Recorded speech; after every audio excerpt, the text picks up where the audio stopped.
السلام علیکم۔ ڈاکٹر اسرار احمد کے مزید بیانات سننے کے لیے ہمارے چینل ایمان ریز کو سبسکرائب کریں اور بیل آئیکن کو پریس کر دیں۔ شکریہ۔ نماز کی نیت پڑھتے تھے تو لرزتے تھے، کانپتے تھے، کس کے سامنے کھڑا ہوں اور کس کے سامنے مجھے ایک دن جواب دہی کے لیے کھڑا ہونا ہوگا۔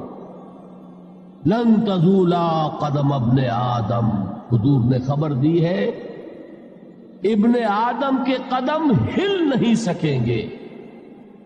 جیسے مجرم کھڑا ہوتا ہے کٹہرے کے اندر، اس کٹہرے میں سے ہل نہیں سکو گے حتیٰ یسأل عن خمس، جب تک کہ 5 چیزوں کا حساب نہ لے لیا جائے۔ وہ 5 چیزیں کیا ہے؟ کان کھول کر سنیے۔ السلام علیکم۔ مزید اس طرح کے ایمان افروز بیانات سننے کے لیے ہمارے چینل قرآنک ویژن کو سبسکرائب کیجیے۔ آپ کی نوازش کا شکریہ۔ ذرا اس آیت پر اب نگاہ کو مرتکز کیجئے، انسان کا خسارہ کیا ہے؟ دیکھیے، سب سے پہلے میں آپ کی توجہ دلاؤں گا، ذرا آنکھیں کھول کر قلب حساس کے ساتھ نوع انسانی کا مشاہدہ کیجئے۔ کیسے کیسے دکھ، کتنی تکلیفیں، کتنی محنت، کتنی مشقت ہے جو ہر انسان کا مقدر۔ قرآن مجید میں ایک مکمل سورت ہے، سورت البلد، اس میں اللہ تعالیٰ نے متعدد قسمیں کھا کر ایک بات کہی، لا اقسم بہذا البلد وانت حل بہذا البلد ووالد وما ولد لقد خلقنا الانسان فی کبد۔ ہم نے انسان کو مشقت ہی میں پیدا کیا، یہ مشقت ہر انسان کا مقدر ہے۔ لوگ گھروں کو چھوڑ کر آئے ہوئے ہیں، کہاں کہاں انسان جاتا ہے، یہ اس دنیا میں محنت اور مشقت۔ ہاں، ایک مغالطہ ہو جاتا ہے کہ شاید یہ محلوں میں رہنے والے جو ہیں انہیں کوئی مشقت نہیں، انہیں کوئی دکھ نہیں، حالانکہ حقیقت یہ نہیں ہے۔ جو جتنا امیر ہے آپ دیکھیں گے اس کی جسمانی مشقت کم ہے، ذہنی کوفت زیادہ ہے۔ ٹرینکولائزرز کی انہیں ضرورت پڑتی ہے، انہیں سیڈیٹیوز چاہیے، خواب آور دوائیں مزدور کو نہیں کبھی ضرورت پڑے گی۔ وہ 8 گھنٹے کی محنت کرنے کے بعد ایسا سوتا ہے کہ وہ صبح ہی کی خبر لے گا۔ اور یہ وہ لوگ ہیں کہ جن کو ہپنوٹکس، خواب آور دوائیاں، سیڈیٹیوز، مسکی ادویات، یہ سارا لیبنیم اور یہ ویلیم اور یہ فلاں اور یہ فلاں، یہ کن کے ہاں جاتے ہیں؟ ذہنی سکون اور اطمینان انسان کو حاصل نہیں۔ کسی کی جسمانی مشقت ہے، کسی کی ذہنی مشقت۔ میں آپ کو یاد دلانا چاہتا ہوں مہاتما گوتم بدھ کا معاملہ۔ 30 برس کی عمر میں کپل وستو کا شہزادہ محل کو چھوڑ کر نکل گئے، جوان بیوی کو سوتا ہوا چھوڑ کر گیا، شیر خوار بچے کو چھوڑ کر گیا۔ راجدھانی میں رہنے والا محل کا باسی، جسے یہ معلوم ہے کہ باپ کے بعد مجھے یہ سلطنت ملنے والی ہے، کیوں گیا؟ کبھی کبھی آپ نے سوچا؟ اس نے انسان کے غم اور دکھ کا مشاہدہ کیا۔ اس نے دیکھا کوئی اندھا ہے، ٹھوکر کھا کر گر رہا، کوئی والدین کھڑے ہوئے رو رہے ہیں اور ان کی نگاہوں کے سامنے ان کا نہایت محبوب بچہ دم توڑ رہا ہے اور وہ کچھ نہیں کر سکتا۔ اس نے سوچا یہ صدمہ کیوں ہے انسان کا، یہ دکھ اس کا مقدر کیوں ہے؟ اس صدمے سے، اس دکھ سے نجات پانے کی بھی کوئی شکل ہے کہ نہیں؟ انسانوں کی ایک عظیم اکثریت، شاہ ولی اللہ دہلوی رحمت اللہ علیہ کے الفاظ ہیں کہ وہ لدو اونٹ اور کولو کا بیل بن کر زندگی بسر کرتی ہے۔ جو 8 گھنٹے تک اینٹیں ڈھو رہا ہو، اس شخص کا تصور کیجیے، وہ واقعی انسان ہے یا حیوان بن گیا ہے؟ اور 8 گھنٹے کی اس محنت کے بعد بھی ہو سکتا ہے کہ 2 وقت کی روٹی اسے پوری نہ ملے. اور یہ تو ہو سکتا ہے نہیں، ہوتا ہے کہ اگر بچہ بیمار پڑ گیا ہے تو شاید کوئی برتن بیچے بغیر اس کی دوا کا سامان نہ کر سکے. ایسا شخص کتنے بوجھوں تلا دبا ہوا ہے، کتنی مشقت کے اندر پسا ہوا ہے. لدو اونٹ اور کولو کا بیل انسانوں کی عظیم اکثریت کی سطح پر زندگی بسر کرتی.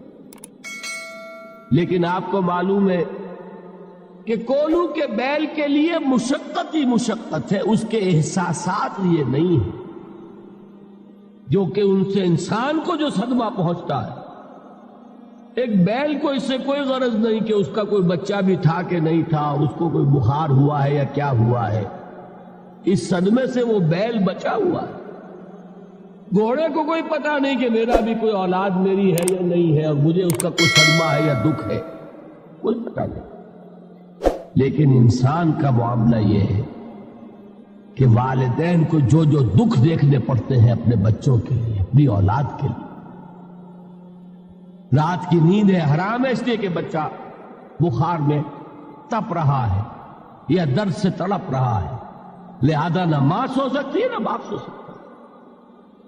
میں نے ایک موقع پر دیکھا لاہور میں کیروسین آئل، اس زمانے میں ابھی سوئی گیس نہیں آئی تھی اور اکثر و بیشتر جو ہے یہی مٹی کا تیل جو ہے ایندھن کے طور پر استعمال ہوتا تھا، اس کی شارٹیج ہو گئی تھی. تو کئی فرلانگ لمبی قطاریں لگتی تھی ان دکانوں کے باہر، ڈپو کے باہر. اور ایسے ایسے منظر بھی کہ ایک خاتون برقع پوش، ایک گود میں بچے کو لیے ہوئے، ایک کی انگلی پکڑے ہوئے، بوتل ہاتھ میں لیے ہوئے تیل کے لیے، اور کئی گھنٹے کھڑی ہے دکان. یہ مشقت انسان جھیلتا ہے کہ نہیں؟ غالب نے اس کا نقشہ کھینچا ہے کہ رنج سے خوگر ہوا انسان تو مٹ جاتا ہے رنج. مشکلیں اتنی بڑی مجھ پر کہ آسان ہو ہم بھول جاتے ہیں، ورنہ واقعہ یہ کہ قلب حساس ہو اگر اور قید حیات و بند غم اصل میں دونوں ایک ہیں. موت سے پہلے آدمی غم سے نجات پائے کیوں؟ اچھا یہ تو ہوا لقد خلقنا الانسان فی کبد. حیوانات کا معاملہ ایک اور اعتبار سے آسان ہے. ان سے کوئی محاسبہ بھی ہے کیا؟ کوئی جواب دہی بھی ہے؟ کوئی ان کو اللہ کے حضور میں کھڑے ہو کر اپنے اعمال کا حساب بھی دینا؟ نہیں. انسان کی یہ ٹریجڈی ہے، یہ المیہ ہے انسان. اس کو بھی قرآن مجید کی ایک سورت میں قسمیں کھا کر اذا السماء انشقت، اس کے بعد کیا فرمایا؟ یا ایھا الانسان انک کادح الی ربک کدحا فملاقیہ. اے انسان، تیرا المیہ، تیری ٹریجڈی اس سے کہیں بڑھ کر ہے. تجھے صدمے پر صدمے جھیلتے ہوئے، مشقت پر مشقت برداشت کرتے ہوئے ایک روز اپنے رب کے حضور میں بھی کھڑا ہوگا، جواب دہی بھی کرنی. اس دن کے حساب سے، اس دن کے احساس سے جو بڑے بڑے ہماری امت کے عظیم جو گلے سرسبد ہیں، ان کا یہ حال آپ نے پڑھا ہوگا. حضرت ابوبکر صدیق رضی اللہ تعالیٰ عنہ وہ ایک عجیب کیف کے عالم میں فرمایا کرتے تھے، کاش میں درختوں پر چہچہاتی ہوئی چڑیا ہوتا جس سے حساب کتاب نہیں ہو. کاش کہ میں گھاس کا تنکا ہوتا جو آج ہے اور کل آگ میں جلا دیا جاتا، ختم ہو جاتا، اس سے محاسبہ کوئی نہیں. وہ جس کے احساس سے کہ حضرت عمر جو ہے اپنے انتقال کے وقت سخت بے چین تھے. ان کے بیٹے حضرت عبداللہ ابن عمر رضی اللہ تعالی عنہما نے ان کا سر جو ہے وہ اپنے زانوں پر رکھ لیا تو کہا نیچے ڈال دو.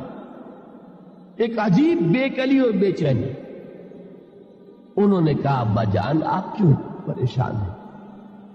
آپ تو عشرہ مبشرہ میں سے، آپ کو تو اللہ تعالیٰ نے جنت کی بشارت حضور کے ذریعے سے اس دنیا میں دی۔